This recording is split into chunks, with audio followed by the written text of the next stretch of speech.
continua sendo. Então, muito prazer, viu, Dolores, de poder compartilhar esses 2 anos contigo e compartilhar a coordenação desse evento contigo, ok?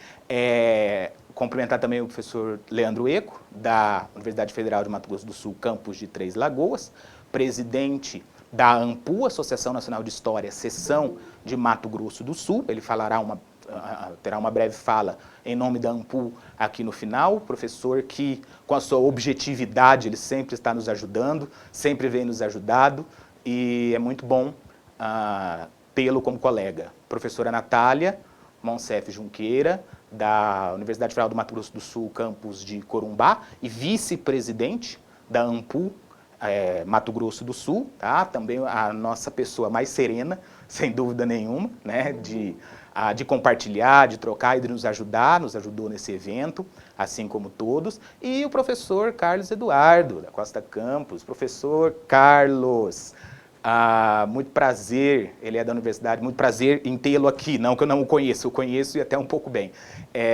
Professor Carlos Eduardo, da Universidade Federal de Mato Grosso do Sul, da Faculdade de Ciências Humanas e do Museu de Arqueologia, tá?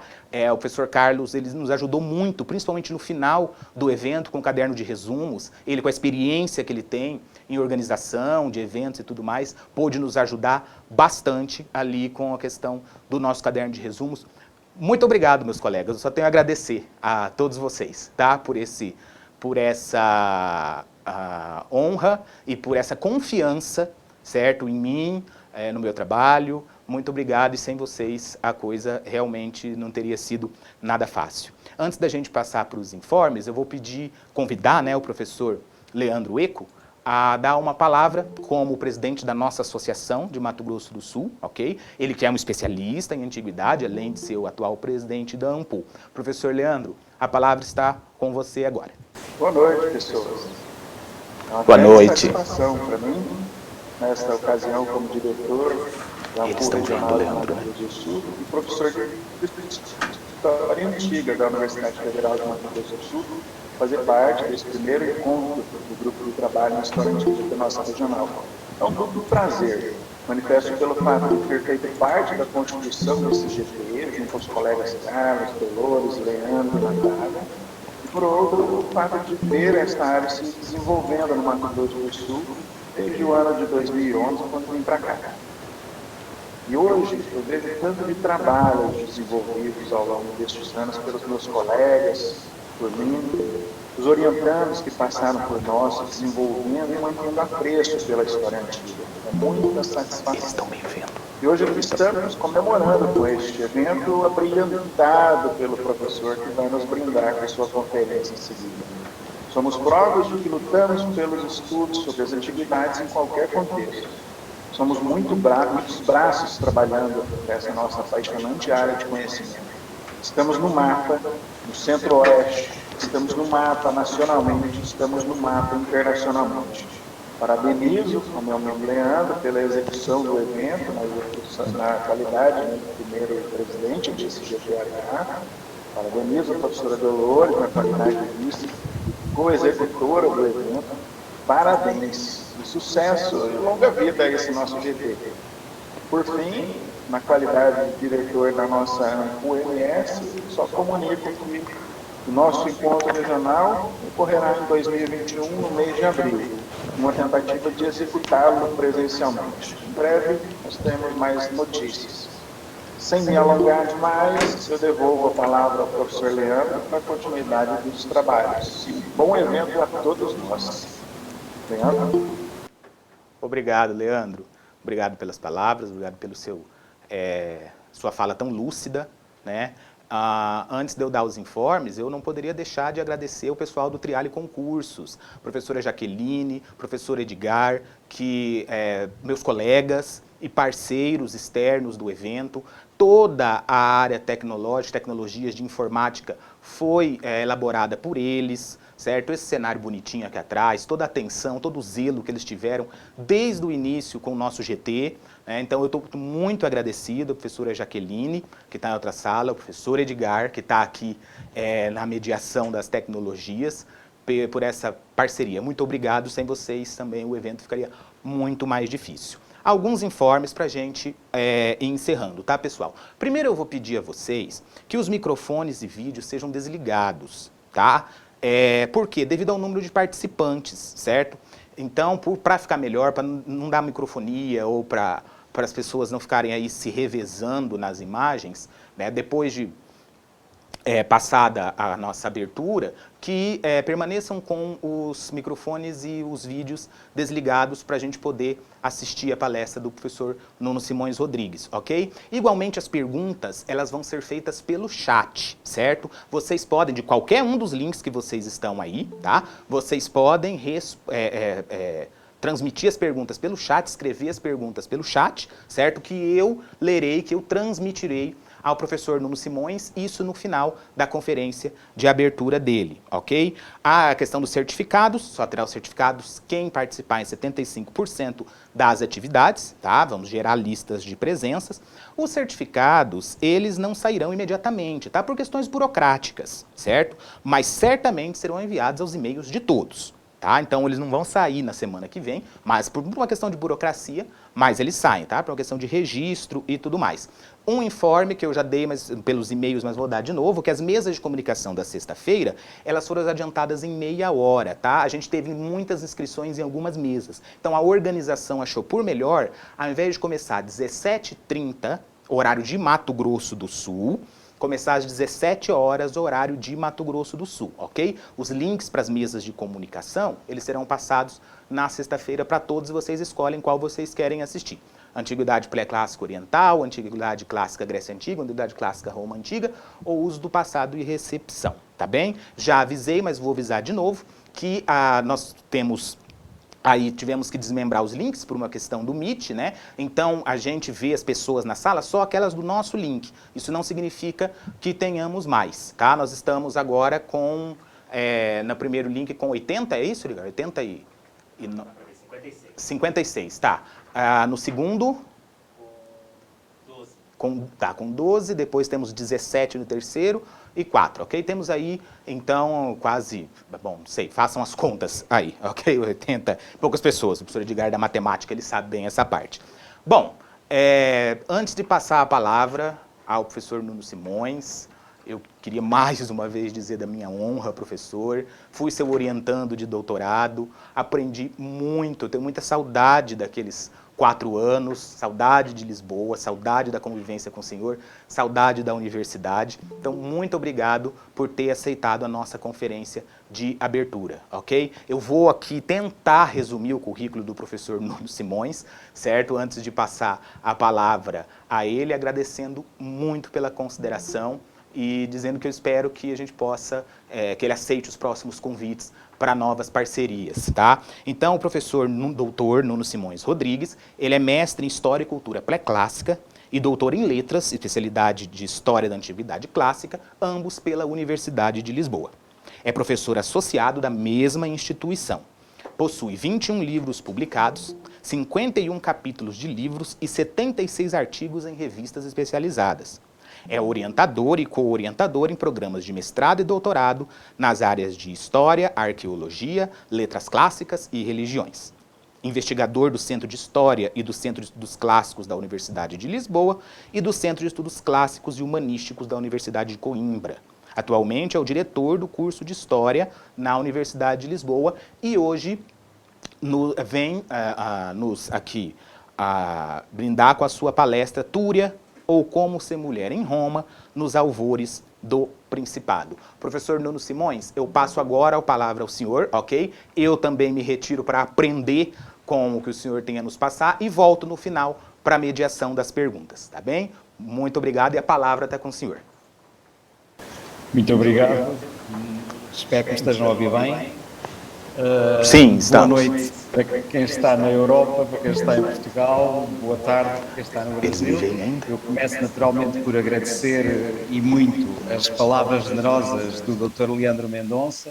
Efetivamente, enfim, que saudades desse tempo em que andávamos sem máscaras na universidade, não é? Hoje em dia é a tarefa praticamente impossível, de todo impossível mesmo. O Leandro experimentou o frio europeu, recordo-me daquelas manhãs de janeiro bem frias em que os nossos seminários decorriam, e foi um gosto oriental, foi um gosto trabalhar consigo, também eu aprendi com o seu trabalho e espero que estas reuniões ocorram mais frequentemente. Devo dizer-vos que também temos o gosto de ter connosco a ouvirmos alguns colegas de outras universidades portuguesas, nomeadamente da Universidade de Évora, da Universidade de Coimbra e da Universidade Nova de Lisboa. É um gosto e é para mim uma gratidão ouvir, saber que tenho outros colegas, creio que por uns segundos deixaram de me ouvir, estava a agradecer a outros colegas que estão aqui presentes. Ora bem, quando o Leandro Mendonça me desafiou para participar neste encontro, eu de imediato, e uma vez que as práticas sociais e as práticas políticas eram o foco central do debate, da discussão, da reunião, estando eu neste momento integrado num projeto interuniversitário coordenado pelo Centro de Estudos Clássicos da Universidade de Coimbra, mas com participação de colegas de várias universidades, dedicado ao estudo da biografia em Roma. De imediato pensei que seria interessante e pertinente apresentar uma comunicação no âmbito dos estudos que, juntamente com esses outros colegas, temos levado a cabo. Como temos tido em mãos a tradução e o estudo de algumas biografias do mundo antigo, nomeadamente da história de Roma, tinha também, enfim, em reserva o estudo de um epitáfio, de uma inscrição, de uma longa inscrição dedicada a uma mulher romana, que na verdade hoje sabemos ser uma figura anónima, não sabemos o nome dela, mas que desde o século XIX, pelo menos, é conhecida como Túria. E pensei que seria uma boa ocasião para falar sobre ela, para estudar a inscrição e, sobretudo, para integrar a informação que essa inscrição nos traz no projeto BioRom, que é aquele de que eu estava a falar.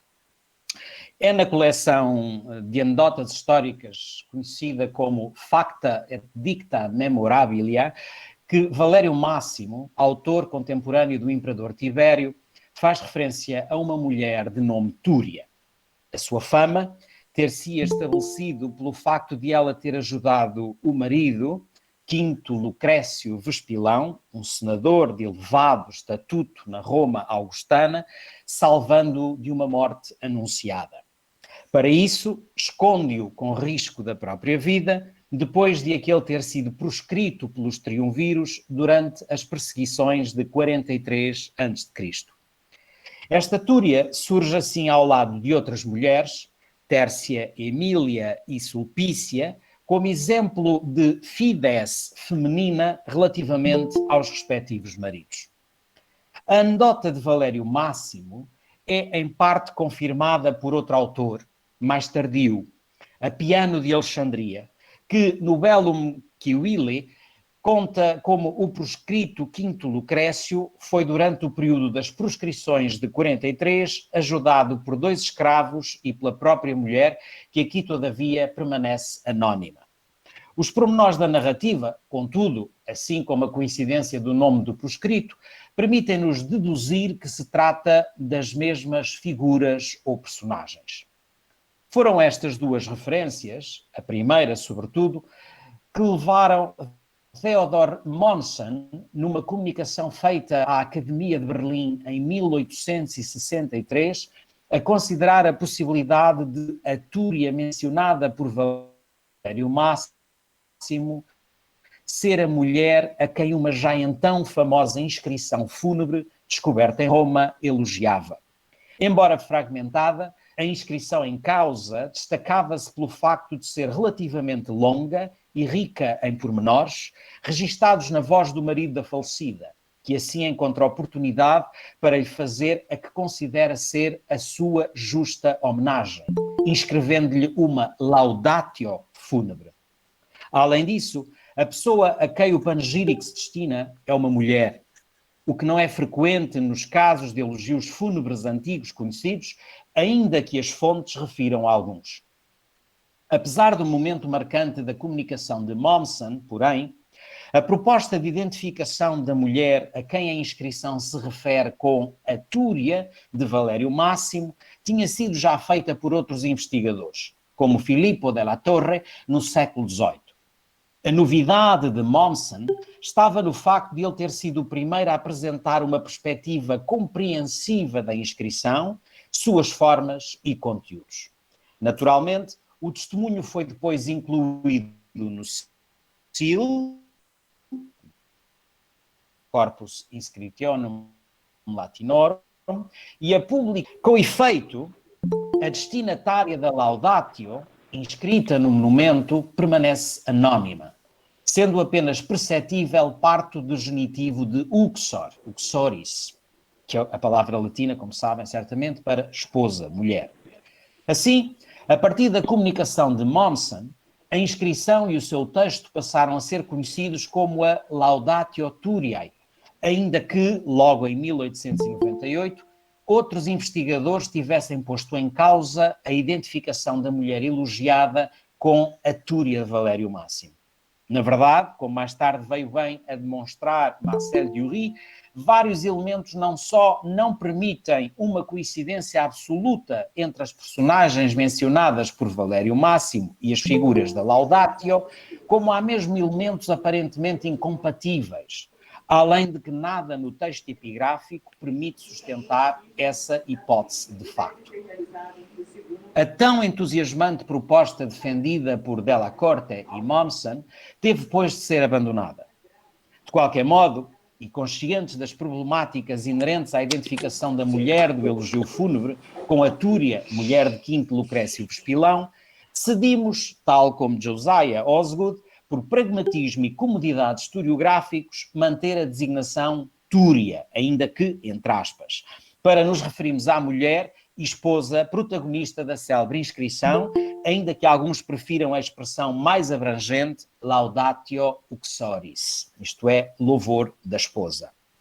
Num dos mais importantes estudos dedicados à Laudatio Turiae, Marcel Dury classifica a inscrição em causa como um puzzle epigráfico, com efeito gravada em duas colunas, sob um título comum e sobre duas tábuas de mármore, a longa inscrição de cerca de 180 linhas acabou partida e fragmentada, permanecendo até aos dias de hoje incompleta. Ainda assim, no total, conseguimos recuperar 7 fragmentos, a partir dos quais o esforço de arqueólogos, epigrafistas, paleógrafos, filólogos e historiadores conseguiu reconstituir cerca de 3/4 do texto original.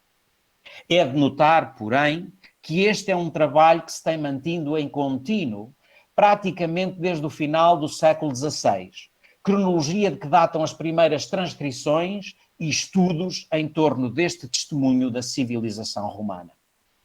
Basicamente, a inscrição registra o elogio ou louvor fúnebre de um marido que ali dá testemunho do que foi a vida com a sua mulher e como ela marcou a sua existência.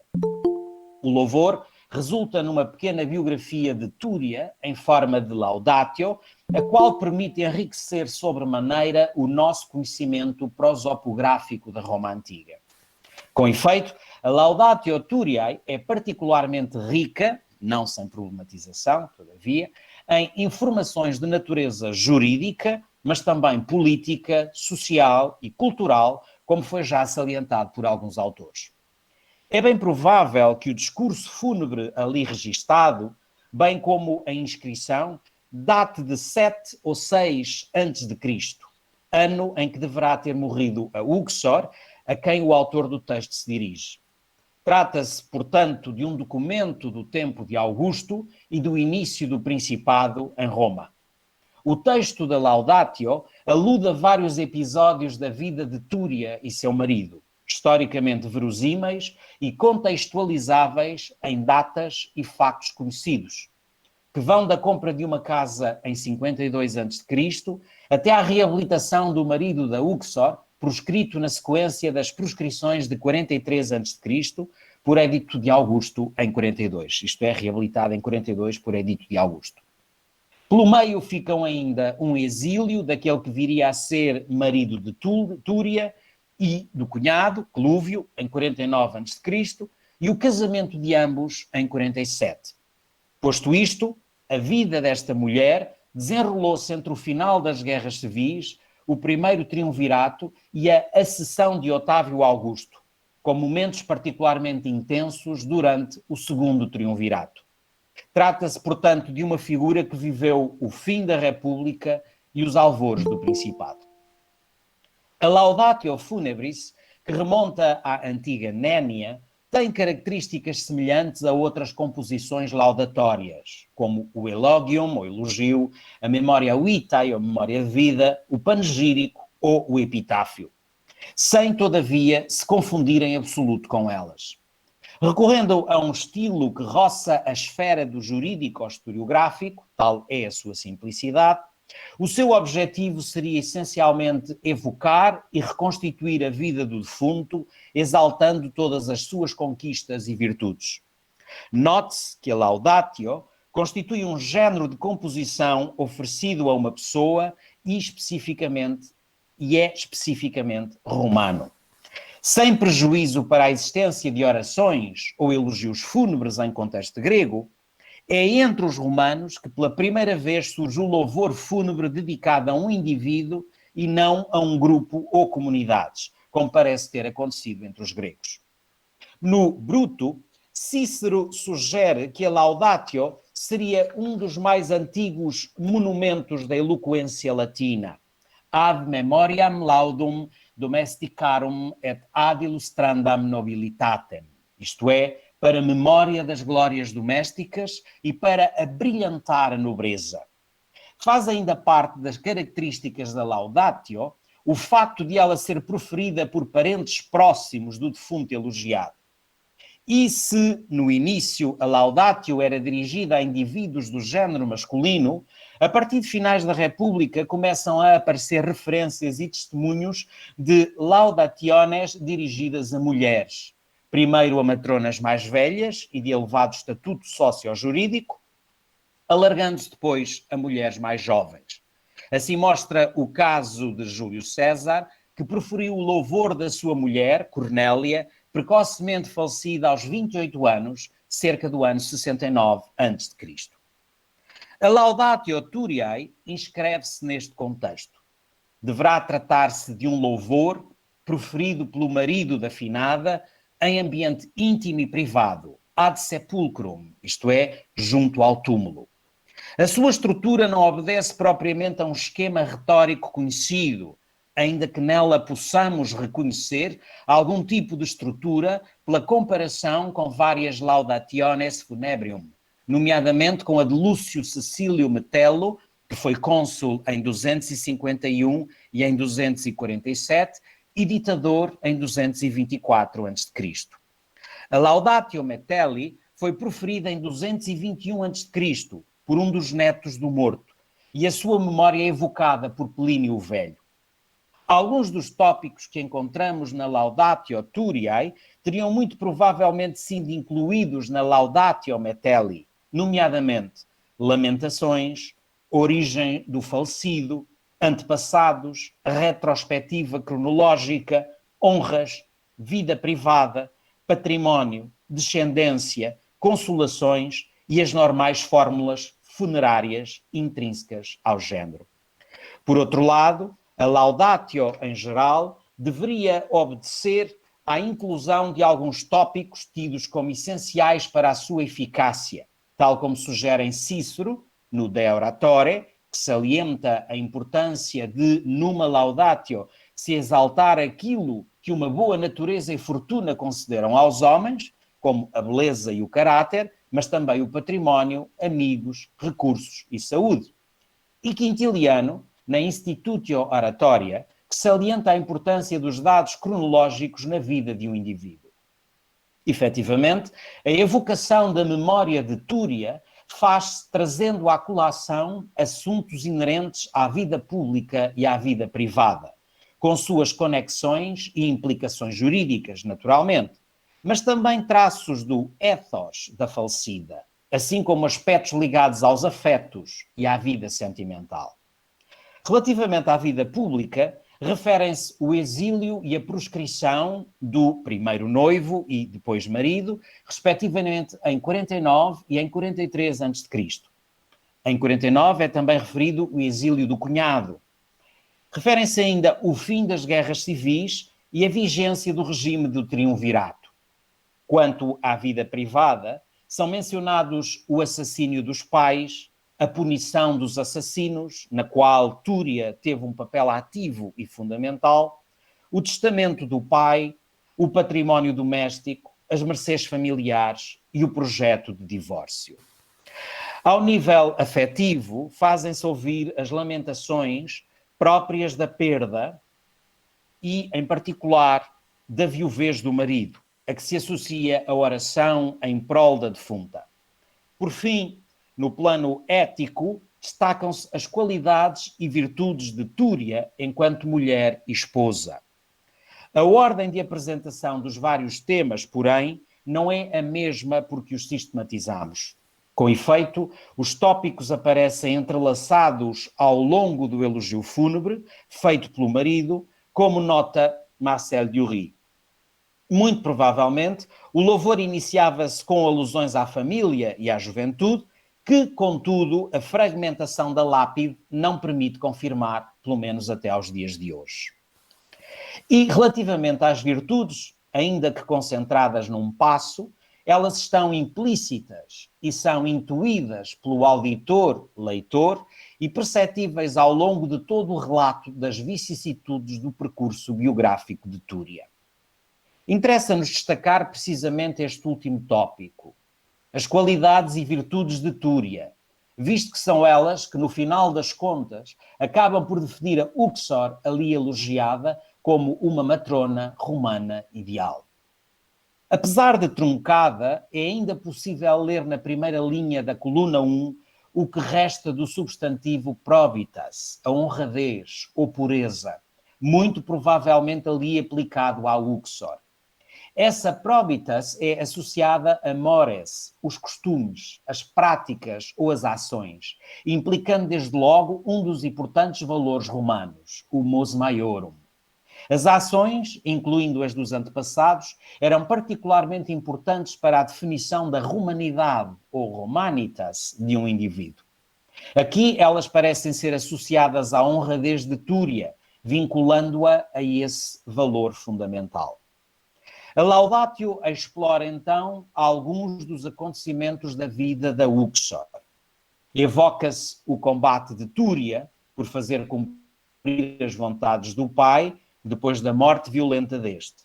O marido refere explicitamente, por mais que uma vez, a pietas da mulher ao levar a cabo a sua determinação em fazer cumprir os desejos paternos, assim como a punição dos assassinos dos pais. Com efeito, ao fazê-lo, Túria demonstrava o seu respeito pelo antepassado, assim como cumpria o seu dever filial. E ao mesmo tempo procurava servir a Justitia. Note-se que o combate pela herança paterna, de que o texto é testemunha, assim como a pretensão de a partilhar com a irmã, revelam a pietas familiar de Túria num sentido geral, pois implica não só o respeito pelo pater familias, como também o desejo de proteção da soror, ou irmã. Mais tarde, essa pietas vem também a revelar-se no respeito e afeição que revela ter pela sogra.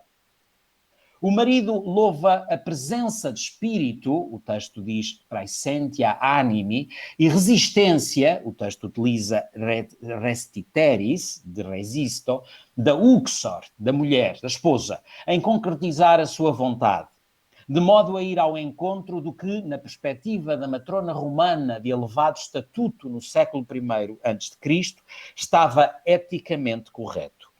Na sequência destas observações, o marido remata o passo da Laudatio com a ideia de que, além da pietas, Túria revelava também um outro não menos importante valor romano, o da fides. No caso da fides, ela é aplicada ao contexto conjugal, como aliás faz Valério Máximo, ao contar a história da Túria de Lucrécio Vespilão, a qual acabou por motivar a pseudo-designação da Uxor da Laudatio Uxoris.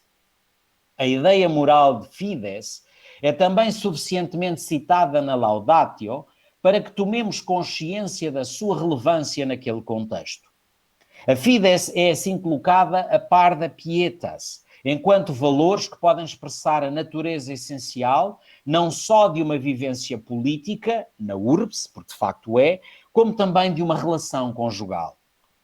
Envolvida nessas obrigações, diz a Laudatio, e ao mesmo tempo que se revelava uma mulher sanctíssima, isto é, irrepreensível, muito íntegra, pois assim é descrita ao ser comparada à irmã detentora desse adjetivo, Túria deixa a sua casa para se juntar à sogra, na casa do noivo, e desse modo guardar a sua pudiquitia, ou modéstia, contenção, castidade, pudor.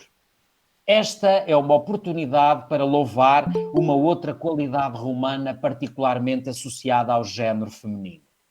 É, aliás, um dos princípios definidores de Lucrécia, a heroína matricial dos romanos.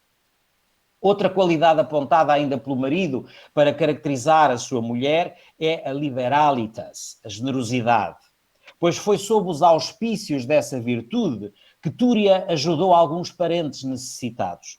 Além disso, Túria é apresentada como conciliosa, boa conselheira, modesta, sensata, e patiens, resistente. É, pois, sob o disfarce de uma aparente redundância que o marido, a determinado passo, enumera as virtudes domésticas. O texto fala em domestica bona, que reconhece na sua mulher. Elas são tipicamente romanas, como a já aludida pudiquitia, a modéstia ou a castidade. Aliás, uma segunda referência serve para reforçar a ideia, naturalmente. Mas o texto exalta também virtudes como obsequium, a obediência, comitas, a gentileza, facilitas, a afabilidade, caritas, o amor. Além das virtudes que lhe são atribuídas, Túria é dita ser lanífica, habilidosa no trabalho da lã, religiosa sine superstitione, isto é, piedosa sem ser supersticiosa, ornata non conspicienda, desataviada, traduzamos assim, cultus modica, contida nos cuidados relativamente aos cuidados de si própria. Com efeito, várias são as fontes que enumeram as grandes qualidades ou virtudes femininas, destacando-se de entre estas atributos como lanifica, pia, púdica, frugi, sóbria, casta, domiceda, isto é, caseira, mater bona, boa mãe, religiosa, laboriosa, trabalhadora, efficax, atuante, vigilans, vigilante, solíquita, winiwira, unicuba, isto é, casada apenas uma vez ou casada com um único homem. Fidei matrona e totios industriae, mulher ou matrona de fides, de confiança e com todas as competências, com todas as habilidades. As qualidades enumeradas na Laudatio, bem como as ações ali descritas, vão ao encontro destas outras ou complementam-nas. Quando Túria entrega as joias pessoais para garantir a subsistência e até sobrevivência daquele que virá a ser seu marido, então exilado e perseguido, isso corresponde tanto à modéstia própria do desatavio, quanto a alguém que pratica a fides. Esta galeria de virtudes corresponde à definição de um género feminino que remontava pelo menos aos inícios da República.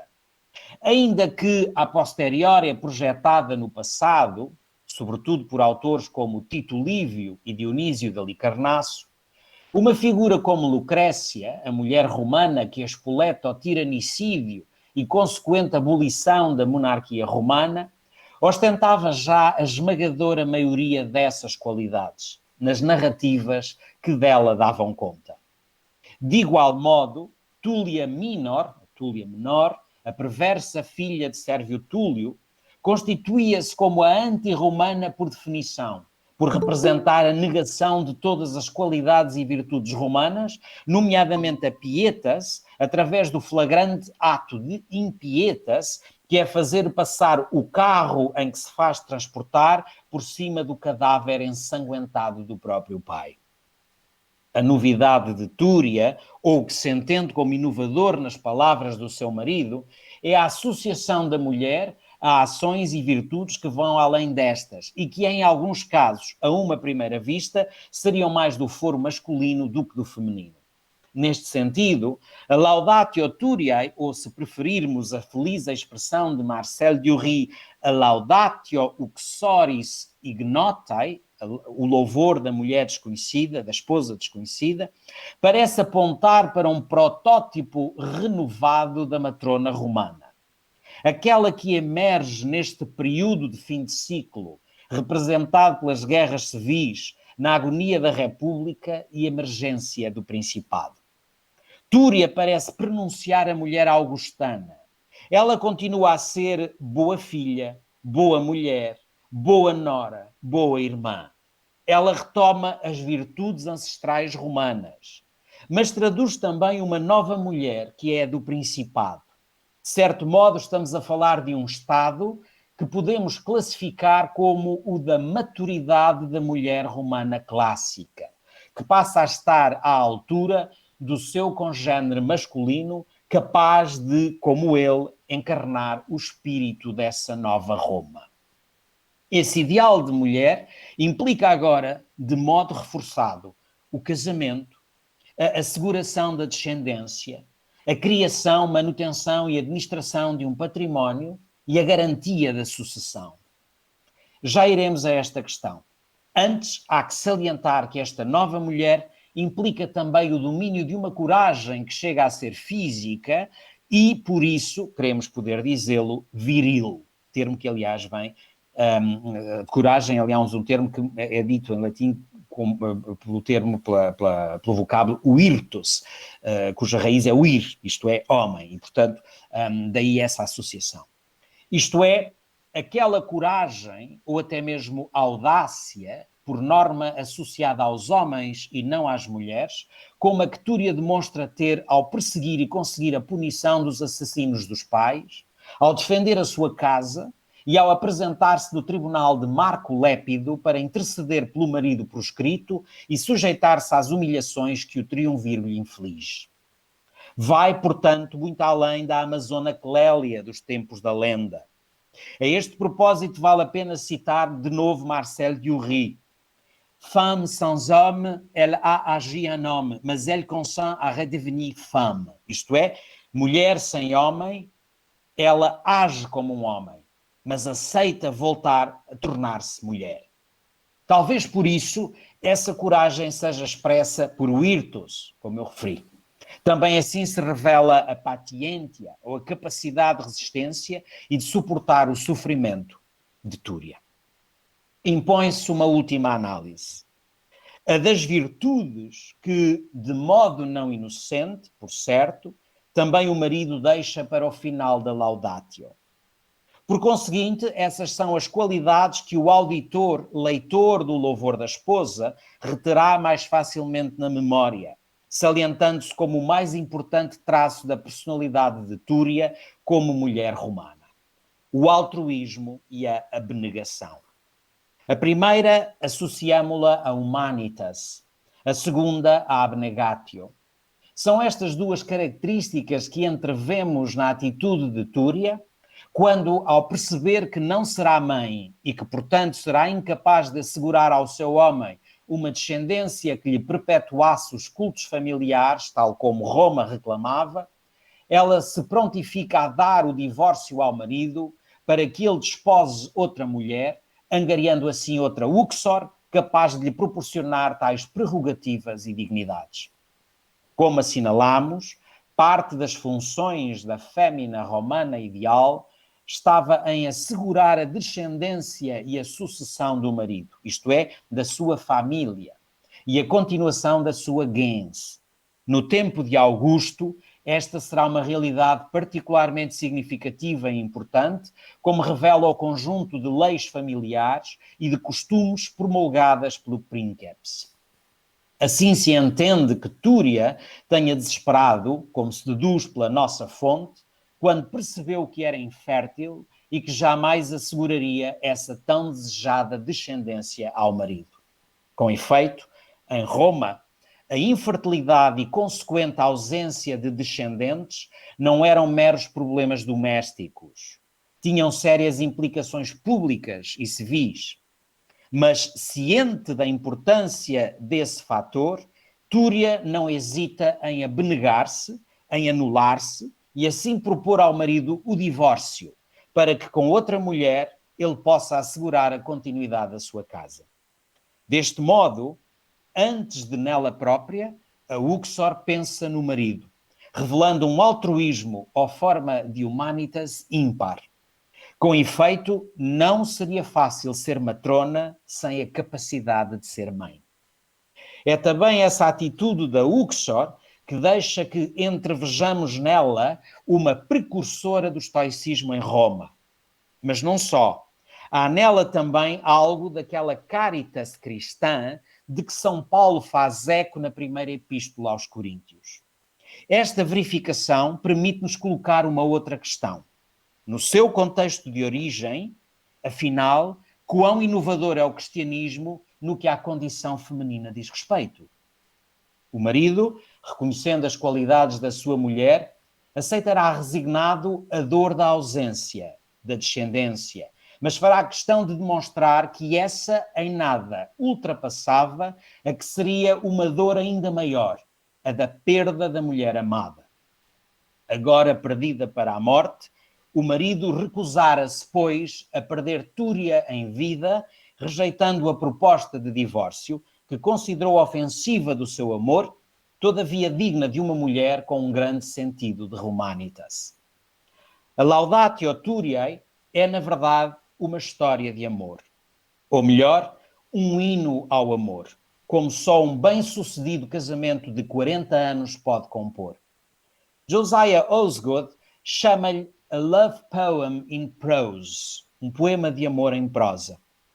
A gratidão demonstrada pelo marido de Túria está na proclamação pública dos seus feitos, das suas qualidades e virtudes.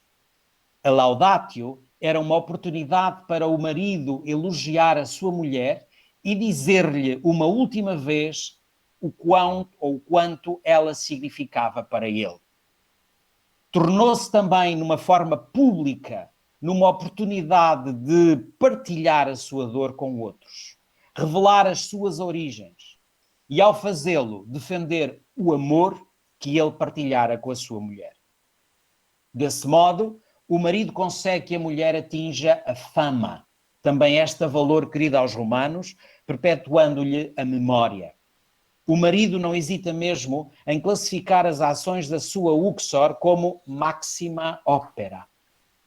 De certo modo, Túria segue os passos de Lucrécia e concretiza o exemplo que a matona primordial fora para todas as romanas. Mas Túria parece ir mais além. Também ela defende o seu onos e a sua pudiquitia. Também ela se sacrifica por um bem maior. Também ela revela uma virtus que chega a implicar o confronto com o físico. Mas a novidade em Túria está na disposição para aceitar tudo isso, sem sair completamente de cena, mantendo-se abnegada nos bastidores, assistindo na retaguarda ao êxito daqueles que, por prioridade cívica, o devem ter. Por outras palavras, garantir a felicidade do marido. Não fosse a recusa deste em aceitar tal abnegação, e Túria tê-la-ia aceitado de bom grado. Ao mesmo tempo, esta Laudatio constitui-se como uma biografia e muito ao gosto romano.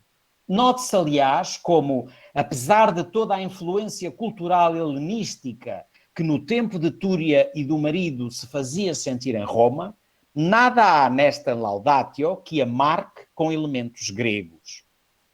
Ali, nada lemos sobre Alceste ou Laudamia, por exemplo, que no corpus mitológico grego são os protótipos do amor conjugal capaz de resistir à própria morte.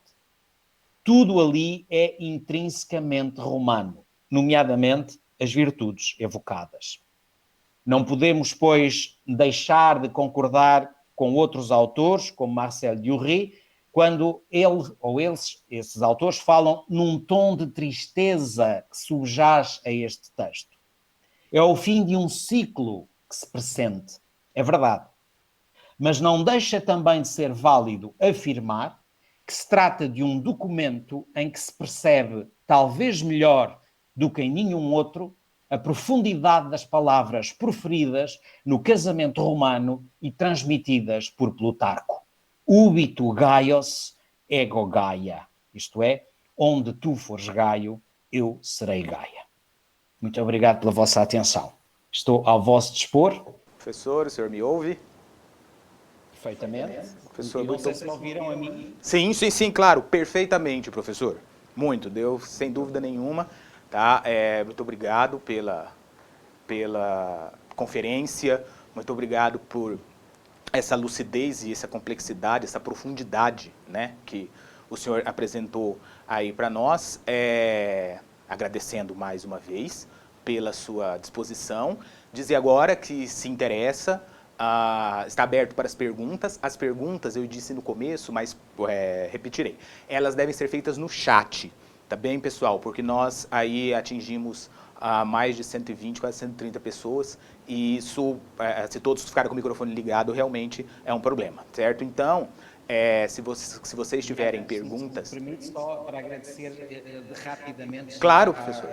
Os cumprimentos que me estão a mandar através do chat, e portanto para agradecer esses cumprimentos publicamente, eu é que agradeço a vossa atenção, sobretudo para me ouvirem, bem, enfim, aí não é tão tarde como aqui, mas para me ouvirem e sobretudo para me ouvirem à distância. Sim, sem dúvida nenhuma, professor. Acho que todos ficaram muito satisfeitos com essa sua fala, né? Eu também falei no início, mas é bom colocar, perguntando se vai ter lista de presença. O próprio Google Meet gera, certo? Uma lista de presença, e isso faz, então, com que a gente possa controlar aqui, ok? Professor, eu gostaria de começar com na verdade, com uma indagação, se o senhor me permite. O senhor falou bastante, né, sobre essa questão da mulher e tudo mais, e aí eu fiquei pensando um pouco na questão da Mélissa, da filia que existia, das amizades e tudo mais. Aí o senhor me frustra, dizendo que tem pouco de helenismo na documentação e tudo mais. Eu sei que o senhor expôs, né, o porquê, mas eu gostaria que o senhor explorasse um pouco mais essa questão, porque eu, comigo, né, estava tentando linkar as possibilidades helenismo, né, com a Roma nessa questão, e aí o senhor vem com essa exposição. Você poderia explorar isso um pouquinho mais para nós, por favor? Ora bem, muito obrigado, Ian, por essa questão. Ela, efetivamente, o texto transpira humanidade por todos os poros, se me é permitida a comparação ou metáfora. Como eu vos disse, seria expectável que num elogio desta natureza, numa época em que a cultura helenística estava já tão difundida pelo mundo romano, seria muito expectável que nós encontrássemos elementos desse helenismo na construção deste elogio fúnebre.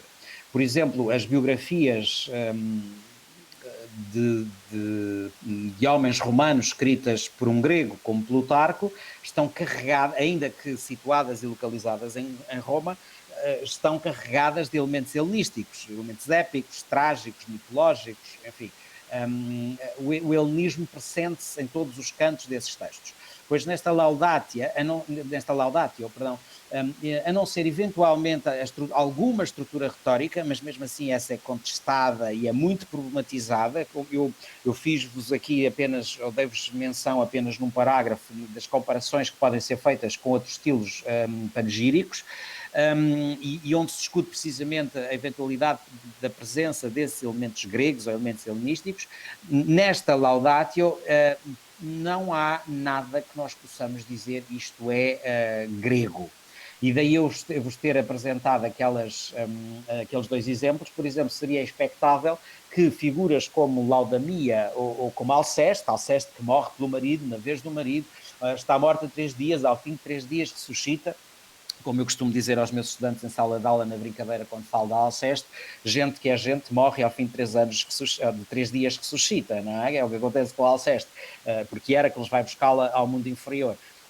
Ela faz isso, ela passa por tudo isso pelo seu amor conjugal, ainda que nós possamos também problematizar que tipo de amor é aquele que Alceste tem. Mas de qualquer modo isso agora não é trazido a esta colação. Portanto, esses elementos estão ausentes desta Laudatio. Eventualmente o Leandro estava aí a colocar a hipótese de podermos estabelecer uma relação com o modelo da Melicha, não é? O modelo da abelha, digamos assim, para a sociedade grega, sobretudo. Mesmo esses modelos, eu devo dizer-vos que eu sou muito cético relativamente à aplicação de alguns desses modelos de análise, sobretudo quando nós queremos, à força, aplicá-los a uma cronologia que é muito lata e a uma geografia que é igualmente grande, não é? Portanto, a Grécia teve, e as cidades gregas eram plurais, tiveram vários modelos, várias vivências, e isso manifestou-se quer ao nível geográfico, quer ao nível cronológico. Ainda assim, considerando a hipótese de nós podermos comparar aqui a questão desta mulher romana como eventualmente um exemplo a seguir, ou como o prenúncio do que será a mulher ideal, a matrona ideal para o tempo de Augusto, efetivamente será difícil nós estabelecermos a comparação com uma mulher com esse modelo grego de gineceu, de mulher contida, de mulher confinada, aliás, palavra hoje em dia em moda, não é? Como bem sabem, será um pouco difícil estabelecer essa comparação. Aliás, as características que são elogiadas e que são louvadas relativamente à Luxor, entre elas está precisamente a sua capacidade de intervir, não propriamente na vida pública, na vida política, ou pelo menos de forma direta, mas intervir quando necessário. Ela defende, juntamente com a irmã, o elogio descreve isso, ela teria defendido a própria casa de assaltantes. Ela fez questão, os pais foram assassinados, numa circunstância violenta, porque estamos a falar no período das proscrições, não é? 49 e 43 a.C., os pais foram assassinados e ela não descansa. Nós deduzimos pelo texto que quem os assassinou foram os escravos da própria casa, e ela não descansa enquanto os escravos não são levados a julgamento e não são julgados e condenados. E, portanto, esta intervenção pública, de certa forma não deixa de ser pública, desta Túria, de algum modo, também aí se distancia dessa eventual aplicação do modelo da Melicha. Não sei se eu lhe estou a responder, Leandro. Perfeito, professor. Perfeito, sem dúvida nenhuma. Não sei se me ouve, porque está num liga e desliga, está me ouvindo? Tá. Professor, tem uma pergunta que acho que mais ou menos nesse sentido. Eu acho que o pessoal se sentiu meio provocado em relação a esses modelos que o senhor colocou. A pergunta é da Maria Augusta, da USP, Universidade de São Paulo, né? O senhor está sendo assistido por gente de todo o Brasil, de universidades diversas, né? E ela coloca o seguinte: minha pergunta para o professor Nuno é se podemos fazer uma relação da personagem Antígona da tragédia grega com Túria e esses ideais romanos direcionados à mulher na antiguidade. Então vai mais ou menos nesse sentido. O que o senhor pode dizer? E eu devolvo a provocadora pergunta da Maria Augusta como um provocador desafio. Eu diria que a Antígona é efetivamente um daqueles casos que escapa à tentativa de aplicação generalizada desses modelos. Aliás, já em tempos ídolos, em vários fóruns, discuti com outros colegas as questões da representação das mulheres, nomeadamente na tragédia grega, nomeadamente em Eurípides. Pode colocar embaixo do Loures Puga também. Saem ou fogem ou escapam a esses modelos que nós tentamos aplicar de uma forma generalizada à sociedade grega. E a Antígona seria um desses casos, enfim, neste caso específico de Sófocles e não de Eurípides. Mas o desafio que a Maria Augusta lança, de algum modo, temos uma relação entre a atitude de Antígona enquanto mulher rebelde, enquanto mulher que não se conforma com aquilo que a polis lhe quer impor, ou pelo menos o tirano lhe quer impor, porque para ela existe, enfim, sigo a leitura clássica de Hegel, porque para ela existe um direito natural que se sobrepõe ao direito político, o direito dos homens, não é? De certa forma, a Antígona é um prenúncio dessa mulher interventiva. Ainda que a Antígona é claramente a mártir, não é? Ela morre pelas suas ideias, ela não... ela faz questão de mostrar o quão importante é o seu princípio religioso. Esta Túria, a importância dela, quanto a mim, no final das contas, está sobretudo na sua abnegação. Não deixa, porém, de ser uma reação feminina em contexto político de uma sociedade que é, obviamente, patriarcal por herança. Enfim, isto são as reflexões que se nos oferecem dizer assim a quente, não é? Portanto, sem mais tempo para ponderar a organização do discurso. Mas o desafio é super interessante, caro colega. Perfeito, professor. Temos aqui mais uma indagação, né? A professora Natália Monsef Junqueira, da Universidade Federal de Mato Grosso do Sul, campus do Pantanal. Ela coloca a seguinte questão.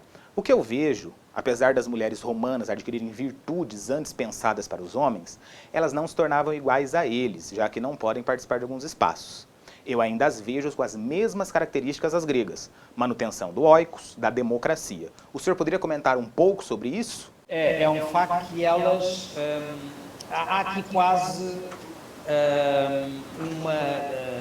uma ambivalência, uma ambiguidade a resvalar a esquizofrenia, não é?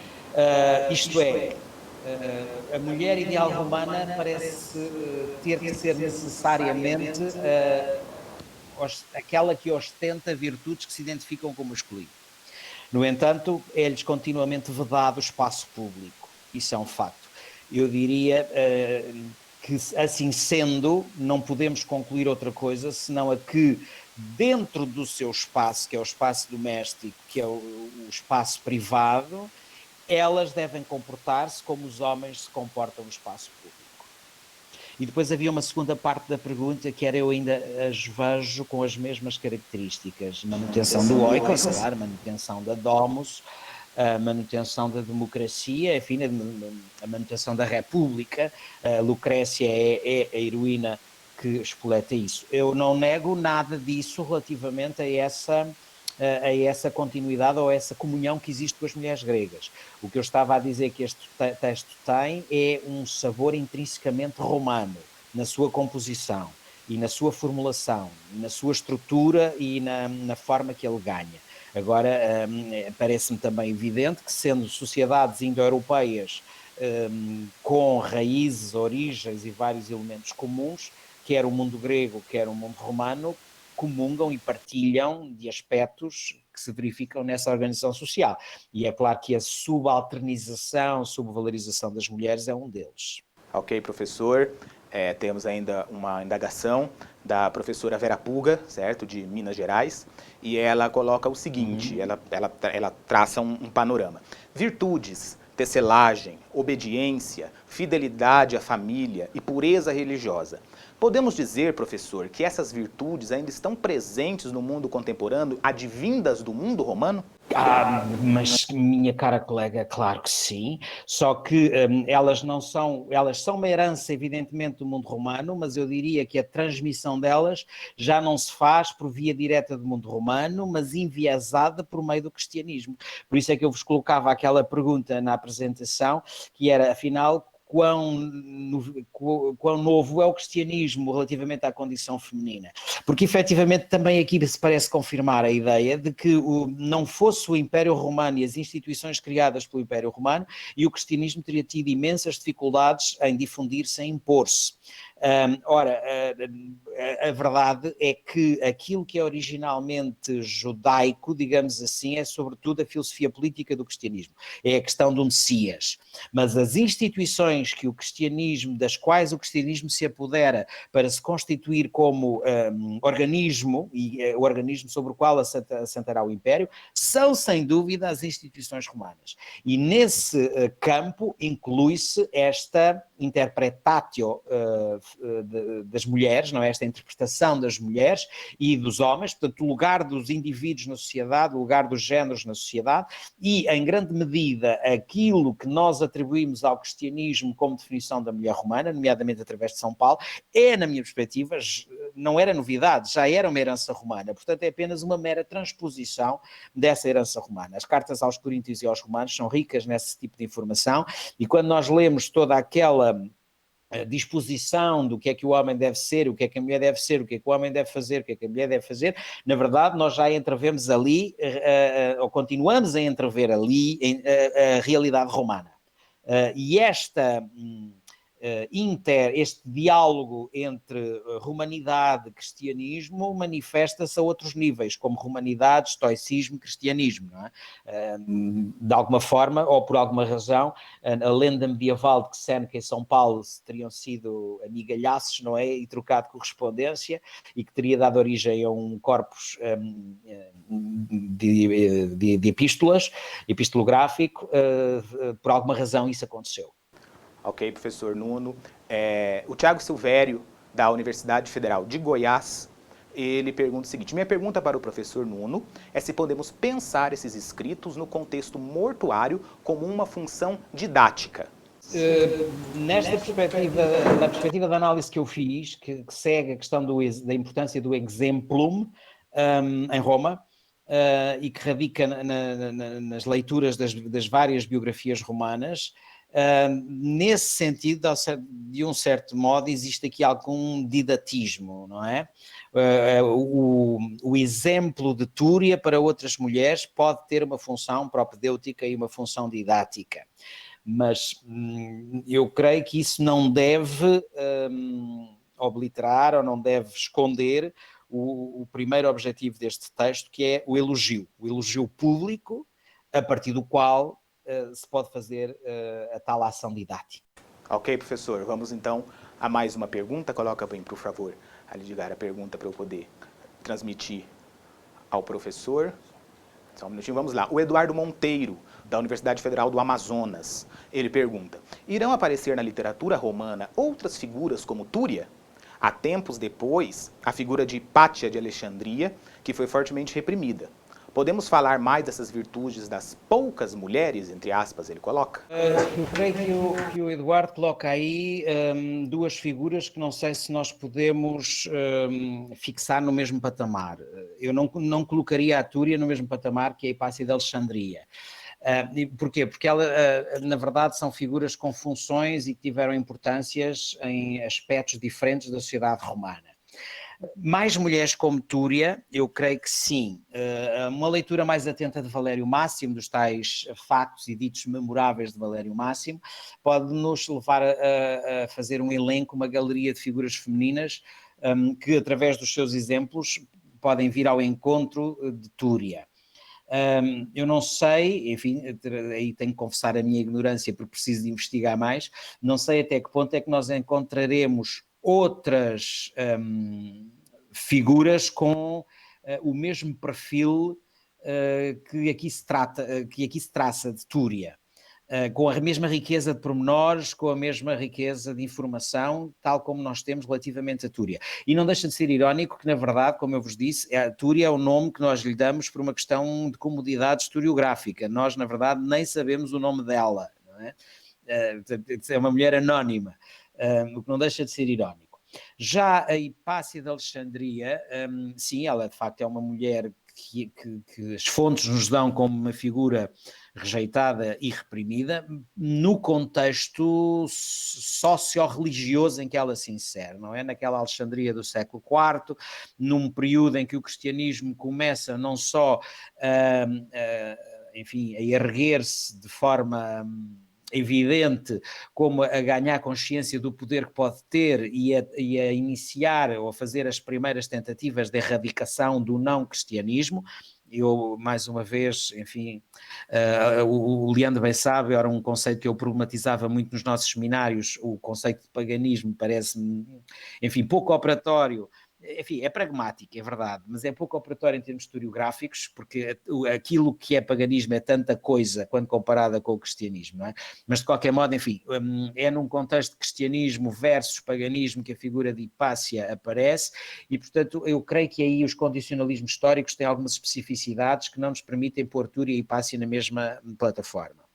Mas efetivamente Hipácia é uma figura de destaque, não é? Até porque é uma mulher, porque é uma cientista, é uma professora, é uma pensadora, não haveria muitas, ou enfim, haveria algumas, nós temos os nomes de algumas, de poetisas, de autoras, pintoras, escultoras, etc., mas não deixa de ser pertinente que não temos os textos, não temos as obras, não temos as pinturas, enfim, não temos nada, temos nomes, e isso não pode ser apenas obra do acaso histórico, isso foi claramente uma intencionalidade e, meus caros, eu não tenho dúvidas que devemos provavelmente essa situação também à vitória do cristianismo neste contexto, não é? O cristianismo que é eminentemente patriarcal, também por herança romana e, portanto, que afirmou essa tendência também dessa forma. Agora, volto a dizer, colocar a Hipácia e a Túria na mesma plataforma, eu teria dificuldades em fazê-lo. Portanto, creio que existem especificidades próprias relativas a cada uma dessas mulheres. Agora, há outras mulheres que podemos alinhar ao lado de Túria? Com certeza, não é? Esse trabalho creio que ainda está por fazer em grande parte. Perfeito, professor. Vamos então à última pergunta, que foi colocada pelo Renato Cardoso, da Pontifícia Universidade Católica de Minas Gerais. Boa noite, professor Nuno. Minha pergunta é a seguinte: a pietas romana, como um sentimento de obrigação para com aqueles a quem um homem está ligado por natureza, no caso do laudatio turiae, está mais direcionada à relação entre parentes, esposa, marido, sogro. Nos fragmentos disponíveis e reconstituídos, há também alguma referência a pietas direcionada aos deuses, manes, lares ou penates? Não, Renato, só um pormenor, é a esposa, é marido e a sogra que é referida, a mãe do marido, e a irmã também, a irmã dela e o cunhado. Relativamente à relação da pietas com os deuses, ela não está explicitamente, mas eu devo salientar-vos uma vez mais que nós das 180 linhas temos 130, faltam-nos cerca de 50 linhas de inscrição. Portanto, a inscrição está partida, está fragmentada, temos alguns fragmentos e outros nem os fragmentos temos que são transcrições que começaram a ser feitas logo no século XVI, no final do século XVI, e que foram recuperadas durante o período que vai até ao século XIX. Portanto, não é impossível que no texto omisso houvesse esse tipo de referência.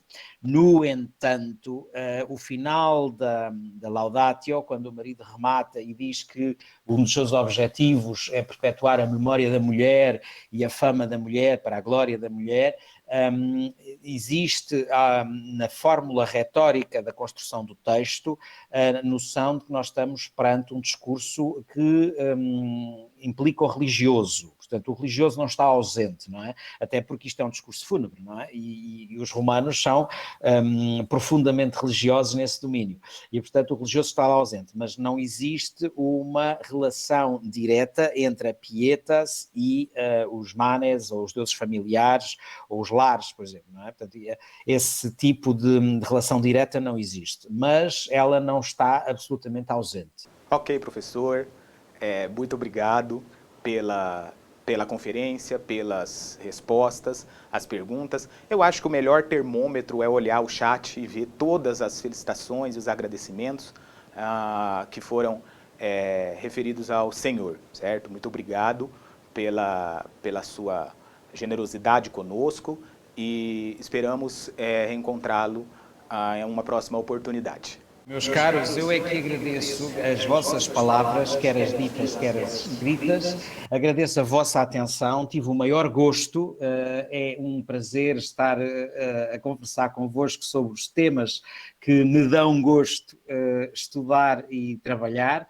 E espero que tudo corra bem, não só na continuidade do Congresso, mas sobretudo para o futuro que se avizinha. Sobretudo que rapidamente saiamos desta situação e, por isso, saúde para todos. Muito obrigado. Muito boa noite daqui, muito boa tarde para vocês. Muito obrigado. Antes da gente encerrar... Ok, professor, muito obrigado, não sei se eu apareci depois. Antes da gente encerrar, ok, eu queria convidá-los para amanhã, certo? Nós vamos ter 2 mesas redondas, ok? Iniciando às 19 horas, horário de Mato Grosso do Sul, certo? Hoje deu uma certa confusãozinha com muita gente que acessou, por conta do fuso horário, em horários distintos, ok? 19 horas, horário de Mato Grosso do Sul, 20 horas, horário oficial de Brasília, certo? Então nós vamos ter 2 mesas redondas, elas estão lá na programação. Não deixem de participar, não deixem de conferir o seu prestígio aqui ao nosso evento. Muito obrigado, professor Nuno Simões, muito obrigado aos professores do grupo de trabalho e, principalmente, muito obrigado a vocês, ouvintes, que ficaram aqui participando, fazendo perguntas e tudo mais. Muito obrigado a todos, até amanhã.